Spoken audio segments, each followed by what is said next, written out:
Исәнмесез, эфирда яңалыклар чыгарылышы, студияда Лилия Гатина алга таба кайбер темалар турында кыскача. Маршрут чиктәре чираттагы тапкыр үзгәрешләр кичерде. Нинди? Йоршолы шәһәр судында Энгель Фаттаховка шик кую чарасын озайттылар. Гаепләнүче нинди шик кую чарасы турында сораган. Ихтибар бузга чыгу куркыныч. Бу хакта ГИМС хезмәткәрләре кисәтә. Календарь буенча кыш булга карамастан һава торышы язга охшаш. Ул үзгәреп тора. Я яңгыр, я кар, я тотрыклы минус, я плюс. Булар барысы да бу структурасын җимерә диләр белгечләр. Ул йомшара бара. Бүген белгечләр чаллы сулыкларында рейд үткәрә. Аларга безнең төшерү төркеме дә кушылды. Урман күле чалда яшәүчеләрнең һәм шәһәр кунакларының яратканы ял итү урыны. Ә хәзер анда куркыныч, сулыкка берничә аншлаг куелган. Бирдә Тюбингта, Шунада, тимер аякларда шуалар. ГИМС хезмәткәрләре сүзләренә караганда, күлдә бозның калынлыгы 5 сантиметрдан башлана, әмма һава торышының үзгәреп тору аркасында бозның структурасы үзгәрә. Озеро Лесное у нас тоже является одним из опасных объектов, так как имеются у нас здесь родники, сточные воды, заросли, подводные течения родников. Естественно, все это осложняет ледовую обстановку. Также то, что у нас аномальная зима, значит, структура льда получается неоднородной, рыхлой, слоистой. Шуңа күрә буз астына төшү куркынычы бар дип кисәтә ГИМС хезмәткәрләре. Ләкин солыкларда бәхетсезлек очракларын булдырмас өчен Үзәк район администрациясе хезмәткәрләре даими рейдлар һәм патрульлек үткәрә. При обходе сотрудники обращают внимание жителей о запрете выхода на лед, предоставляют им листовки, в которых все четко и ясно разъяснено. Также обращают внимание жителей на аншлаги, которые установлены на водной акватории. Сулыклар янында патрульлек итү дәвам итәчәк. Моннан тыш ГИМС хезмәткәрләре мәгариф учреждениеләрендә профилактик әңгәмәләр дә үткәрә. Лилия Гатина, Эльмира Гайнетдинова, Кирилл Хабзей, яңалыклар.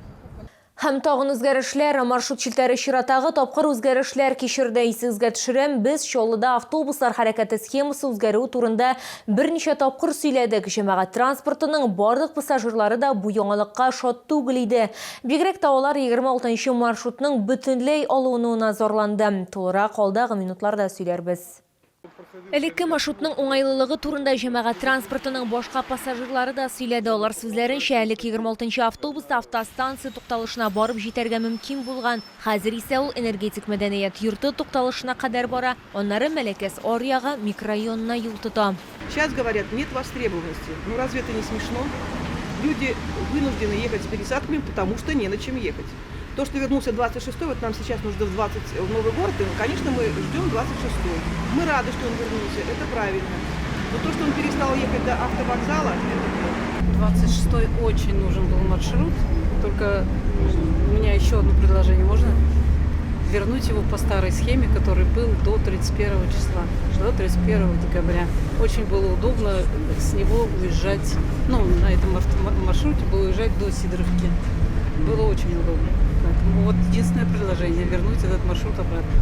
Үзгәрешләргә карамастан, кайбер чаллылар 26-нчы маршрут хәрәкәтенең яңартылган схемасыннан канәгать калдылар. Мы очень рады к этому.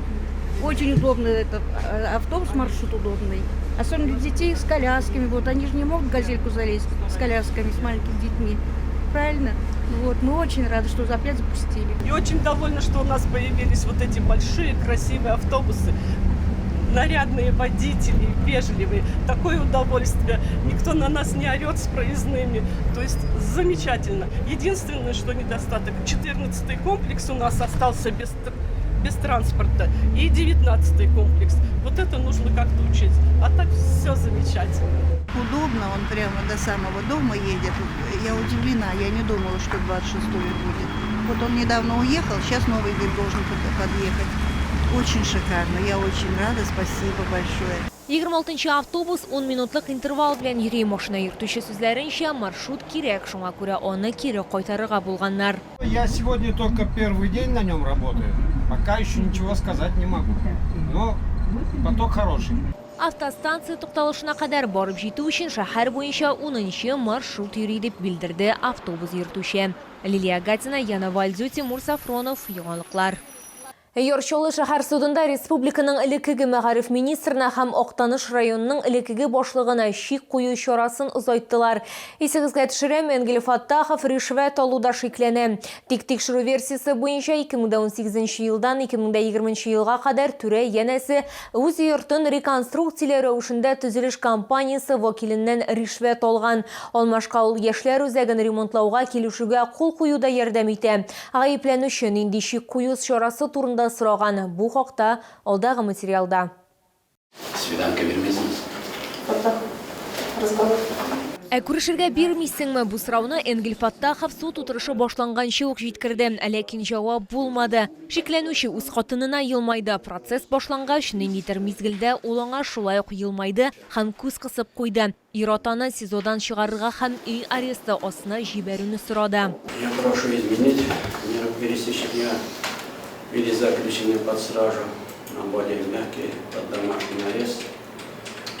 Я в СИЗО нахожусь уже 8 месяцев. Условия содержания подрывают мое здоровье. Мне уже 63 года. Энгель Фаттаховның адвокаты да судтан шик кую чарасын йомшартуны сорады. Ул якланучысының сәламәтлеге начар булуы, уңай характеристикалары турында хәбәр итте. Шулай ук адвокат гаепләнүченең үз йортын ремонтлау рәвешендә 21 миллион сумнан артык ришвәт алуына игътибар иткән. Прошу обратить ваше внимание также на показания свидетеля Муртазина, который следователь приобщает к своему ходатайству. В них он уже изначально, с самого первого дня указывает, что Фаттахов Энгель Навапович еще до возбуждения уголовного дела передал ему за ремонт дома 12,5 миллионов рублей. Энгель Фаттаховны ришвәт алуда вазифаи вәкаләтләрен арттыруда гаеплиләр. Тикшерү версиясе буенча гаепләнүче республика вице-премьеры вазифасын биләгән. 2015 елдан 2017 елга кадәр вәкилдән 2 миллион сумнан артык акча алган. Моннан тыш фирма җитәкчесе Чишмә агрофирмасына милли хәмиллек характерындагы хезмәткәр рәвешендә 12 миллион сум акча тапшырган.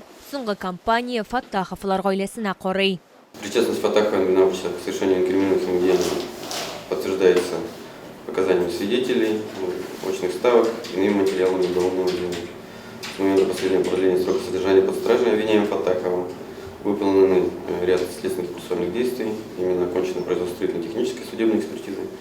Фаттахова Энгелю Наваповичу предъявлено обвинение по 6 эпизодам. Срока содержания под стражей в отношении обвиняемого Фаттахова Энгеля Наваповича сроком на 2 месяца, от всего до 10 месяцев, то есть до 21 марта 2025 года, считаю законным, обоснованным и мотивированным. Считаю, что оснований для отмены или изменения меры пресечения на данный момент не имеется. Татарстан Республикасының элеккеге мәгариф министры һәм Октаныш районының элеккеге башлыгы СИЗОда тагын 2 ай, ягъни 2025 елның 21 мартына кадәр булачак. Лилия Гатина, Эльмира Гайнетдинова, Кирилл Хабзей, Яңалыклар.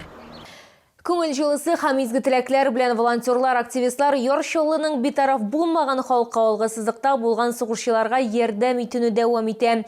Беренче мәктәптә хәрбиләр өчен окоп шәмнәре ясау буенча мастер-класс узды. Толырак хәбәрчебез материалында. Лейсән Мина кушаматлы хәрби хезмәткәрнең хатыны, ул да башка ир-атларның хатыннары кебек бүген беренче тапкыр мастер-класста катнаша. Мин әле беренче тапкыр килдем шәмнәр ясарга. Минем ирем сугышта. Алар бик шат булыр иде алырга бу свечаларны. Хәрбиләрнең хатыннары өчен мастер-классны 10-нчы комплекс территориаль идарә үзидарә рәисе үткәрде. Аларны әзерләү белән ул 2022 елдан шөгыльләнә.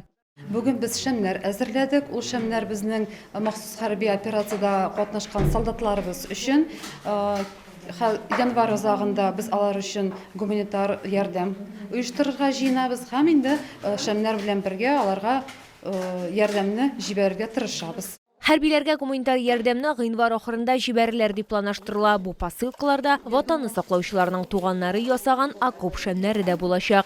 Лилия Гатина, Эльмира Гайнетдинова, Тимур Сафронов, Яңалыклар. Бу сезгә җиткерәсе соңгы мәгълүматыбыз иде. Мин Лилия Гатина, бүгенгә сезнең белән сау булашам. Исән-имин булыгыз.